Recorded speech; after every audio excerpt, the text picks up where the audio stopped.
ताबडतोब महाराष्ट्राच्या राजकारणातला सर्वात मोठा खलनायक पुतीन आपल्या विरोधकांना असंच मारतो आणि पुतीन तिसऱ्यांदा निवडून आलेला आहे, लक्षात घ्या. कळतंय का मी काय म्हणतोय? की आपल्या लोकनियुक्त हुकुमशहाला तिसऱ्यांदा मत देऊ नका. आपल्या 56 इंच छातीच्या पंतप्रधानाला सुद्धा प्रश्न विचारले पाहिजे. 14 नंतर, विशेषतः 19 नंतर मी पुन्हा येईन म्हणत खलनायक कसा झाला? पूर्ण खलनायक हे माफिया पोचणारे कोण असतील तर गृहमंत्री फडणवीस आहेत, ते लक्षात घ्या. राममूर्तीची प्रतिष्ठापना केली हे पण नवल आहे, मोदीजींच्या मूर्तीची नाही केली. अहमदनगरमधील निर्भय बनोची सभेत पत्रकार निखिल वागळे यांनी मोदी, शहा, फडणवीस यांचा चांगला समाचार घेतला. मोदी हा खोटारडा आणि लोकांनी निवडून दिलेला हिटलर आहे, तर फडणवीस हा राज्यातील माफियांचा पोषणकर्ता खलनायक आहेत. यांना राज्यातून देशातून तडीपार केलं पाहिजे, असा जोरदार हल्लाबोल निखिल वागळे यांनी केला. पाहूयात ते भाषण संपूर्ण. तेव्हा आज या सभागृहामध्ये कुणाला जर मनात असा विचार असेल की वागळेचं तोंड बंद करावं तर तो काढून टाकावा. मी कळकळीची विनंती करून त्याचा काय उपयोग होणार नाही. आजपर्यंत 5, 6, 7 हल्ले झाले. पुण्याचा हल्ला 7वा हल्ला होता. तरी अजून शक्ती येते. मी या राजाला सांगतोय, वरच्या दिल्लीतल्या आणि इथल्या, की तुझ्या अंगावर कपडे नाहीत, तुला लाज शरम राहिलेली नाही, तुला जनतेची चिंता नाही, तू खोटं बोलतोस, तू गुन्हेगारांना संरक्षण देतो. यात काय चुकीचं बोलतोय मी? मला सांगा ना, यात मारण्यासारखं काय आहे? पण राजाचे जे गुलाम आहेत ते मारायला येतात, गोंधळ घालतात, हल्ला करण्याच्या हेतूने येतात, ठार मारण्याच्या हेतूने येतात. कारण व्हॉट्सअप युनिव्हर्सिटीत तुम्ही पडलात ना की तुमच्या मनात विषच निर्माण होणार आहे, लक्षात घ्या. ही व्हॉट्सअप युनिव्हर्सिटी आहे, ही नरेंद्र मोदी आणि अमित शहानी तयार केलेली आहे, ज्यांच्या प्रमाणपत्राबद्दल संदेह आहे, लक्षात घ्या. तेव्हा कृपया आयुष्य बरं व्हायचं असेल, माझं नाही, माझं आता झालं, जवळजवळ पार लागलंय, शेवटची इनिंग चालू आहे. त्यामुळे पुण्याच्या हल्ल्यानंतर मी असं ठरवलेलं आहे की मला जे आयुष्य मिळालं पुण्याच्या हल्ल्यानंतर, जीवघेण्या हल्ल्यानंतर, त्याच्यातून मी वाचलो, हे सगळं बोनस आयुष्य आहे. यापुढे जे काही बोलायचं ते या देशासाठी, बाबासाहेबांनी या देशाला दिलेल्या संविधानासाठी आणि लोकशाहीसाठी बोलायचं, बाकी काहीच करायचं नाही. हे पोलीस इथे उभे आहेत, माझं तुमचं शत्रुत्व नाही.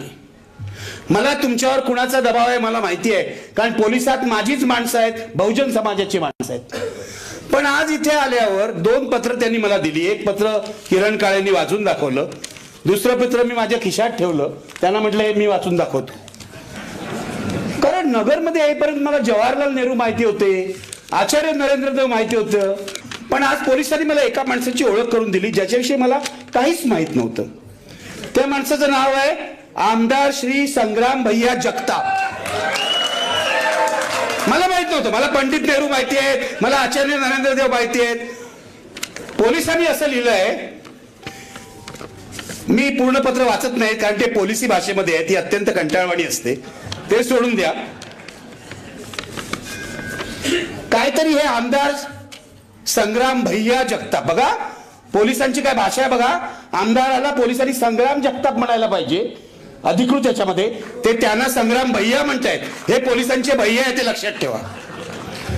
ते असं म्हणतात की या सभेमध्ये आपण तक्रारदार, माननीय आमदार, माननीय पण म्हणतायत, श्री संग्राम भैया जगताप यांच्याविषयी खोटी बदनामीकारक माहिती प्रसारित करू नये.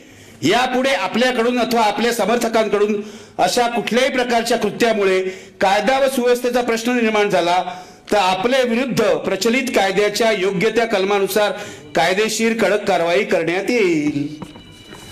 म्हणजे अधिकृतपणे या पत्रामध्ये संग्राम भैया जगताप हे जे कोणी महात्मे आहेत या नगर शहरातले, यांच्याविषयी बोलू नये असं सांगतायत.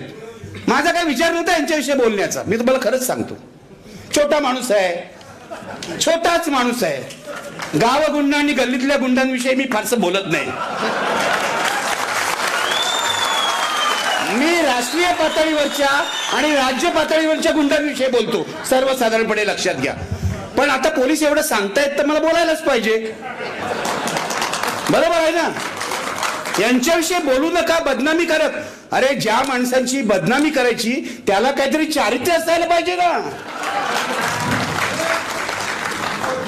मला हे तोफखाना पोलीस स्टेशनला सांगायचंय. तोफखाना त्यांचं नाव आहे.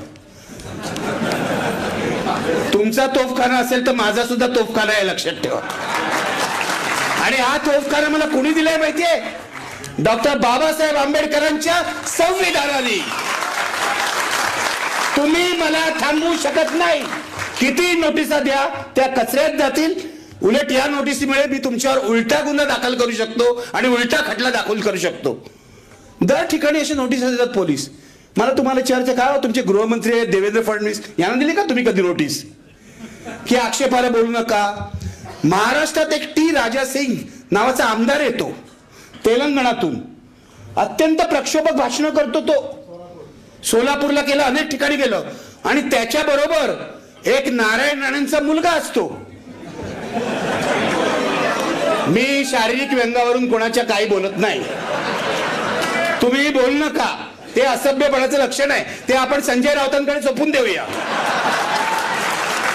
मी नाही बोलत. मी माणसाच्या बुद्धीतली जी कमतरता आहे त्यावरून बोलीन, माणसाच्या असंस्कृतपणाबद्दल बोलीन.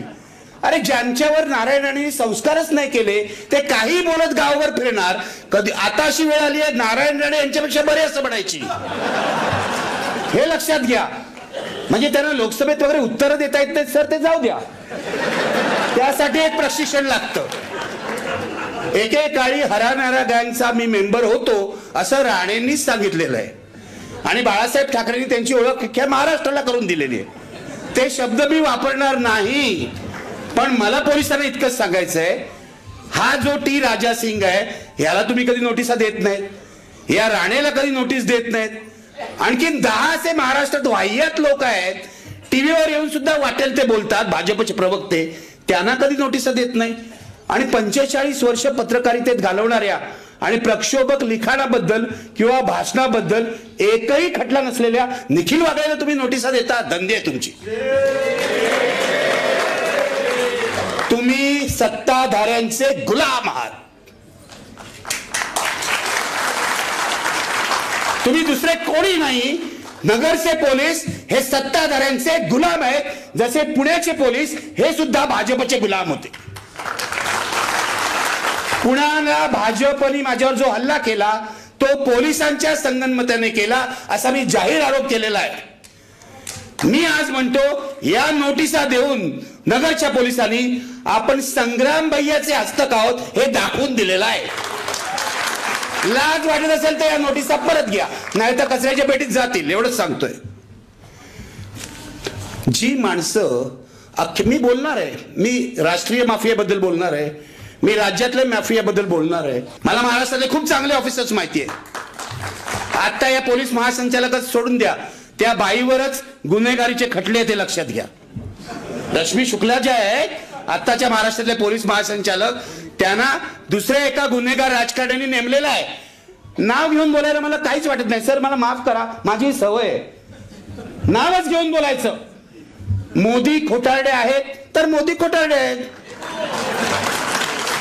यास असत्य काय आहे? आता तुम्ही सांगितलं ना सर असं बोलले नाहीत मोदी खोटारडे, कारण ते व्हाईस चान्सलर आहेत, ते प्रतिष्ठित आहेत. मी काय प्रतिष्ठित नाही, मी रस्त्यावरचा पत्रकार आहे.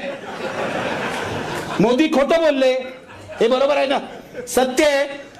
त्यांनी जे संसदेमध्ये सांगितलं की नेहरूंनी रिझर्वेशनला विरोध केला होता हे खोटं होतं. ठीक आहे, खोटं तुम्हाला शब्द नको, मी चांगला सभ्य शब्द देतो, असत्य. असत्य बोलले ना. आता अमित शहाबद्दल तुम्ही बघा, ते तडीपार होते, ते तुरुंगात गेले होते. या फॅक्ट्स आहेत, हे फिक्शन नाही आहे, फॅक्ट्स आहेत, ही वस्तुस्थिती आहे. आता मी कधी ट्विटरवर लिहिलं तर मला पुण्याचे पोलीस सांगत होते तुमचं ट्विट फार प्रक्षोभक आहे. आणि काय ट्विट होतं मी तुम्हाला सांगतो, तुम्हाला आश्चर्य वाटेल. शुद्ध मराठीत होतं की अडवाणींना भारतरत्न देणं म्हणजे एका दंगेखोराने दुसऱ्या दंगेखोराला शाबासकी देणं आहे. साधं आहे. फॅक्ट, अडवाणींच्या रथयात्रेनंतर भारतात त्यांच्या पाठोपाठ सर्वत्र दंगली झाल्या होत्या की नाही? हे मुख्यमंत्री असताना मोदीजी, जी म्हणतोय लक्षात ठेवा, पोलीस जसं संग्राम भैया म्हणतात तसं मी जी म्हणतोय. असो, तर त्यांच्या 2002ला पण ते मुख्यमंत्री असताना दंगली झाल्या होत्या. हा इतिहास सांगायचाच नाही. मला पुण्याचे पोलीस म्हणाले हे तुम्ही चुकीचं केलं. म्हटलं मला अधिकार आहे, आविष्कार स्वातंत्र्य आहे भारतात, तुम्ही मला कोर्टात खेचू शकता, मी कोर्टात स्वतःला डिफेंड करीन. आयुष्यात पहिल्यांदाच पोलीस असं येऊन सांगतायत, जसं आज म्हणाले संग्राम भैयांविरुद्ध बदनामीकारक बोलू नका, तसं पुण्यातले पोलीस मला म्हणाले की तुम्ही मोदी आणि अडवाणी यांच्या विरुद्ध बोलू नका. मी त्याला सांगितलं ठीक आहे, लेखी द्या. लेखी नका मागू म्हणाले, लेखी नका मागू. दुसरी गोष्ट, पहिल्यांदा मला सांगितलं तुम्ही भाषणच करू नका. मी म्हटलं का? तुम्ही संविधान वाचलंय का? तर सिनियर इन्स्पेक्टर आणि एसीपी गप्प झाले, कारण वाचलंय असं म्हटलं तर मी 4 प्रश्न विचारणार. या राज्यातल्या बहुसंख्य पोलिसांनी भारतीय घटना वाचलेली नाही, आणि बहुसंख्य पोलीस स्टेशन मध्ये, हे पण तुम्हाला सांगतो सत्य, आयपीसी बुक जे आहे ते पण नसतं.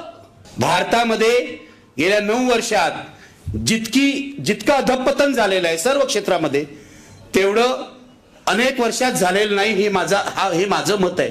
मी पत्रकार म्हणून काँग्रेसवर फार कडवट टीका केलेली आहे, राष्ट्रवादीवर टीका केलेली आहे, सर्व पक्षांवर टीका केलेली आहे. मी इंदिरा गांधींवर टकरायची तेव्हा टीका केलेली आहे, काँग्रेसवर केलेली आहे. पण इंदिरा गांधींनी अधिकृतपणे आणीबाणी आणली. तो ठराव सुद्धा लोकसभेत मंजूर केला, कारण त्यांच्याकडे पाशवी बहुमत होतं. आता ठरावही करणार नाहीत मोदी, हे लक्षात ठेवा. गरजच नाही, ठराव केला तर मंजूर होईल ना, त्यांच्याकडे आहे पाशवी बहुमत. आणि कोण खासदार आहे त्यांना प्रश्न विचाराय ना, सांगा ना मला. म्हणजे एक नाना पटोलेंनी प्रश्न विचारला मोदींना, तर मोदी इतके चिडले की नाना पटोले भाजप बाहेरच गेले आणि थेट काँग्रेसचे प्रदेशाध्यक्ष झाले. म्हणजे एक प्रश्न विचारला तर ही अवस्था होते. तर आणीबाणी आणायची गरज काय आहे मला सांगा? ही अघोषित आणीबाणी आहे. मी या सरकारला सांगतो की जर तुम्ही आमचं, म्हणजे आधी तुम्ही आम्हाला तुम्ही चॅनल मधून काढून टाकलं, 2014ला हे पंतप्रधान झाले, आम्ही चॅनलच्या बाहेर. आणि का ते पण तुम्हाला सांगतो, कारण यांच्याशी संगनमत केलेल्या अंबानींनी आमचं चॅनल विकत घेतलं. अंबानीची मॅनेजमेंट आली, मला पहिला प्रश्न केला, तुमची पॉलिसी काय राहणार? म्हणलं आमची पॉलिसी काय, पूर्वी होती तीच. पत्रकार हा परमनंट विरोधी पक्ष आहे असं मी मानतो. कोणी येऊ दे, कोणी येऊ दे. सरकारने चांगल्या गोष्टी केल्या, आम्ही स्तुती करू, पण सरकारवर अंकुश ठेवण्याचं काम जनतेच्या वतीने हे पत्रकारांचं आहे. हल्ली पत्रकार हे विसरलेत. माझे असीम सरोदे आणि विश्वंभर चौधरी मला म्हणतात तुम्ही पत्रकारांविरुद्ध बोलतात, मग तुमचं भाषण छापत नाही. नको छापू दे, मला काय फरक पडतो, मी युट्यूब वरून बोलीन ना. आणि तुम्ही एवढे ऐकतात, एवढे काही इथे मला वाटतं 2-3 हजार लोक असतील, तुम्ही एवढे ऐकतात, तुम्ही आणखीन 10 लोकांना सांगा. साधी गोष्ट आहे, आपण असं व्हायरल करू शकतो.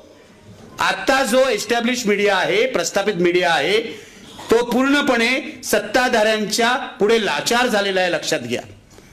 बहुसंख्य मीडिया, मी पत्रकार म्हणून मी तुम्हाला सांगतो, 45 वर्ष घालवलेलं सांगतो, आज मी स्वतः पत्रकारी देत नाही, हे मला फार बरं वाटतं. बरं वाटतं याचं कारण आजच्या पत्रकारांना, बहुसंख्य पत्रकारांना स्वातंत्र्य नाही. आणि जे स्वातंत्र्य उपभोगतात पत्रकार, त्यांची रवानगी एक तर तुरुंगात होते किंवा त्यांच्यावर UAPA लावला जातो. मला पुणे पोलिसांनी सांगितलं की तुम्ही जरी सभा घेतली तर आम्ही तुमच्यावर UAPA लावू. UAPA म्हणजे जणू काय खेळणंच झालंय आता. मी म्हटलं बघा, तुम्ही UAPA लावा, टाळा लावा, टाळा नाही आता, पण पूर्वी टाळा होता, मोक्का होता, तसाच हा UAPA आहे. तुम्ही UAPA लावा, काही लावा, मी जर कोणतं दहशतवादी कृत्य केलं नाही तर मला घाबरण्याचं कारण नाही. अशोक चव्हाण गेले, अहो 15 दिवस आधी निर्भय बनूच्या सभेला आले, नांदेडमध्ये पहिल्या रांगेत बसले. तर हे गेले परवा तिकडे भाजपमध्ये. कुणीतरी म्हटलं खऱ्या अर्थाने निर्भय झाले. म्हटलं बरोबर आहे, खऱ्या अर्थाने निर्भय झाले. ही माणसं घाबरतात, ती आपल्या कर्माला घाबरतात, हात बरबटलेले असतात म्हणून घाबरतात. संजय राऊत नाही घाबरले, संजय राऊतांनी आणि माझे खूप मतभेद आहेत, असू द्या ते याचं कारण लोकशाहीमध्ये मतभेद असणारच, पण या बाबतीत मी त्यांना 100% मार्क देतो. याचं कारण ते घाबरले नाहीत तुरुंगामध्ये, हे लक्षात घ्या. म्हणून मला असं वाटतं कोणत्याही पक्षातल्या विरोधी पक्षातल्या राजकारण्यांनी घाबरायचं कारण नाही. तुम्हाला जर लोकशाही वाचवायची असेल, आणि मी हे अत्यंत गंभीरपणे म्हणतोय, मरायला तयार रहा. हे मी गंभीरपणे सांगतोय, कारण परवा रशियात काय झालं बघा. पुतीनचा जो विरोधक होता तो जेलमध्ये मेला नाही, त्याला मारलं गेलंय, लक्षात घ्या. पुतीन आपल्या विरोधकांना असंच मारतो, आणि पुतीन तिसऱ्यांदा निवडून आलेला आहे, लक्षात घ्या. कळतंय का मी काय म्हणतोय? जो हुकुमशाह तिसऱ्यांदा निवडून येतो म्हणजे लोकनियुक्त हुकुमशाह असतो, उदाहरणार्थ तुर्कस्तानचा एर्डोगन, किंवा आता इथे बांगलादेशमध्ये आपल्या बाजूला शेख हसीना, तो अधिक वाईट पद्धतीने जनतेचं दमन करतो. हा इतिहास आहे. पहिल्या 2 टर्मला जेवढा वाईट वागलेला नसेल तेवढा आता वागेल. म्हणून मला असं तुम्हाला कळकळीचं आवाहन करायचं आहे की आपल्या लोकनियुक्त हुकुमशहाला तिसऱ्यांदा मत देऊ नका. कृपया. किती रेशन दिलं, किती आनंदाचा शिधा दिला, तरी त्याला सांगा या शिध्यावर लोकशाही जगत नाही. किती आमिष दाखवली तरी स्पष्टपणे सांगा की हे होणार नाही. पण प्रश्न विचारले पाहिजेत. आपल्या आई बापाला प्रश्न विचारले पाहिजेत, देवाला प्रश्न विचारले पाहिजेत, आपल्या आमदाराला प्रश्न विचारले पाहिजेत, खासदाराला प्रश्न विचारले पाहिजेत, आपल्या 56 इंच छातीच्या पंतप्रधानाला सुद्धा प्रश्न विचारले पाहिजेत. लक्षात घ्या, हे जनता म्हणून हे आपलं कर्तव्य आहे. जेव्हा जनता झोपते ना तेव्हा लोकशाही सुद्धा झोपते, हे लक्षात ठेवा. 2014 पूर्वी सुद्धा माझं फडणवीसांची खूप चांगलं होतं, तुम्हाला लक्षात येत असेल. रोज माझ्या स्टुडिओत यायचे आणि मला वाटायचं हा अभ्यासू माणूस आहे, हा संस्कारी माणूस आहे. अरे पण मी असा प्रश्न मला विचारतो, 2014 पर्यंत जो माणूस अभ्यासू होता, संस्कारी होता, तो 14 नंतर, विशेषतः 19 नंतर मी पुन्हा येईन म्हणत खलनायक कसा झाला? पूर्ण खलनायक. म्हणजे आपण इथल्या आमदाराबद्दल किंवा 3-4 आमदारांबद्दल, माफियाबद्दल बोलतोय. हे माफिया पोचणारे कोण असतील तर गृहमंत्री फडणवीस आहेत, हे लक्षात घ्या. टाका मला जेलमध्ये. आक्षेपार्ह बोललो फडणवीसांबद्दल, मी पुरावा देऊन स्पष्ट करीन. हा जो परवा गणपत गायकवाड, तुम्हाला आठवतंय?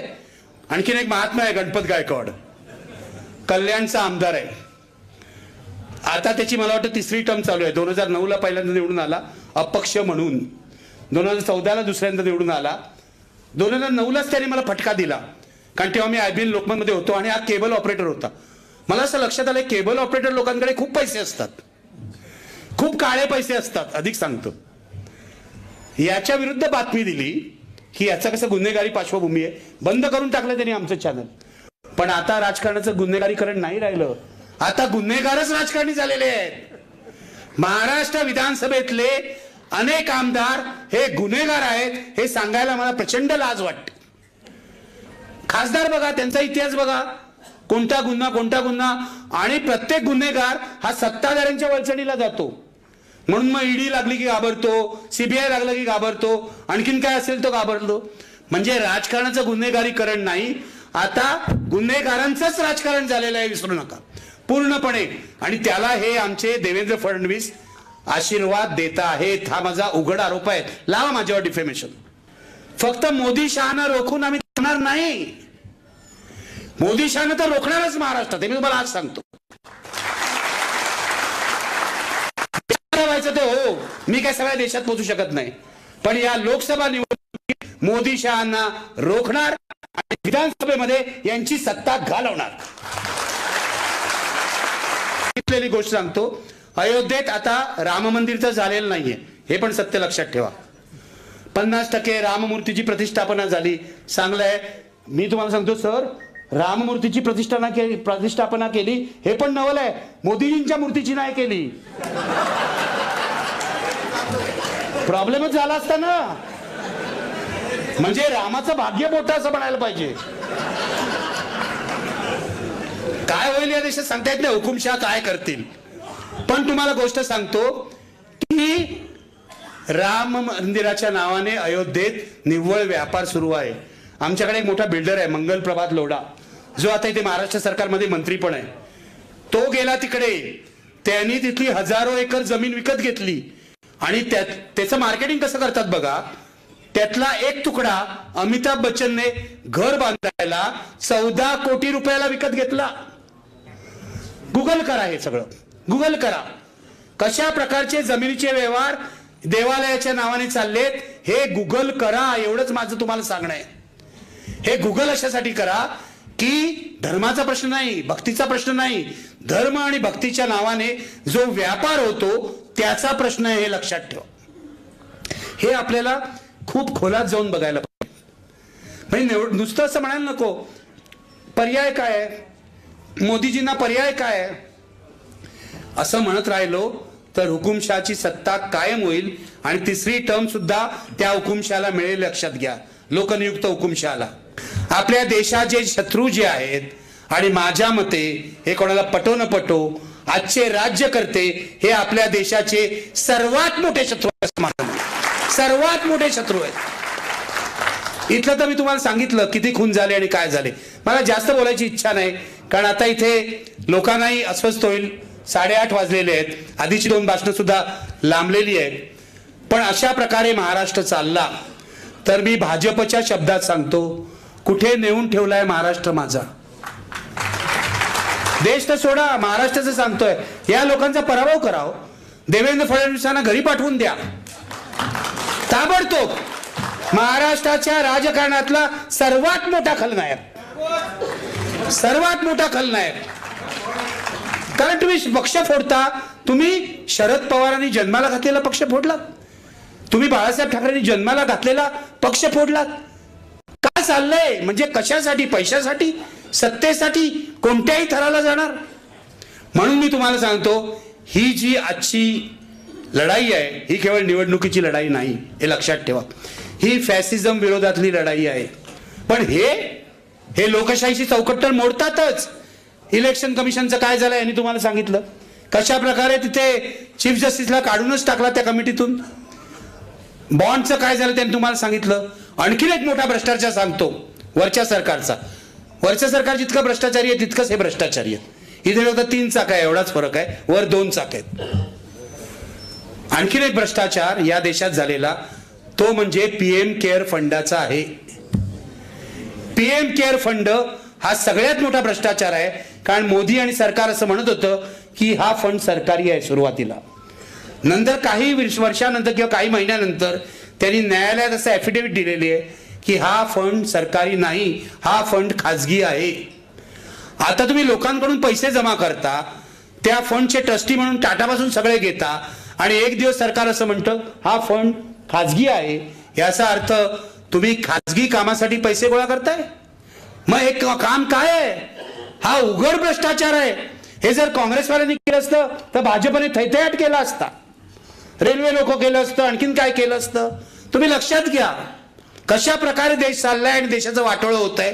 अदानी आणि अंबानी हे म्हणतात काय न खाऊंगा, काय म्हणतात न खाऊंगा और न खाने दूंगा. बरोबर आहे ना, आठवत आहे ना. न खाऊंगा न खाने दूंगा नाही, मैं न खाऊंगा लेकिन अदानी अंबानी को खाने दूंगा. हे लक्षात घ्या.